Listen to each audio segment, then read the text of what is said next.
میں یہ چند دن سے سیلاب افیکٹڈ ایریا کا دورہ کر رہا ہوں. کل میں بلوچستان میں تھا، اتھل اور بیلا کے علاقے میں. آج میں یہ خیرپور سندھ میں آیا ہوں. یہاں بہت میسو ڈیوسٹیشن ہوئی ہے، بہت تباہی ہوئی ہے. وفاقی حکومت، صوبائی حکومت، Pakistan army, navy, air force اور فلاحی ادارے بہت کوشش کر رہے ہیں کہ لوگوں کو ریلیف پہنچائی جائے. لیکن میرا خیال ہے یہ جو پرابلم ہوا ہے، یہ جو سیلاب آیا ہے، یہ بہت ہی، اس کا میگنیٹیوڈ بہت بڑا ہے.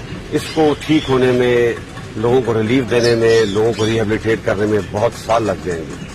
تو میں اپیل کرتا ہوں تمام پاکستانی اپنے جو مخیر حضرات ہیں کہ وہ سامنے آئیں اور اس مشکل حالات میں اپنے ان بھائیوں کی جو کہ بہت ہی مشکل حالات میں ہیں، ان کی مدد کریں. ہم اپنی پوری کوشش کر رہے ہیں، لیکن جیسے میں نے بتایا کہ فیڈرل گورنمنٹ، صوبائی گورنمنٹ اور آرم فورسز کے وسائل محدود ہیں.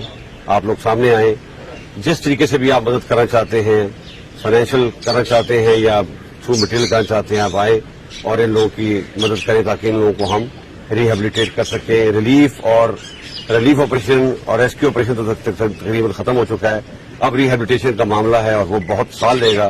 اس کے لیے ہمیں پوری قوم کی مدد چاہیے. دوست ممالک ہیں، ان سے بھی ہماری حکومت درخواست کی ہے اور مجھے بڑی امید ہے friendly countries will also come forward to help Pakistan in this hour of need.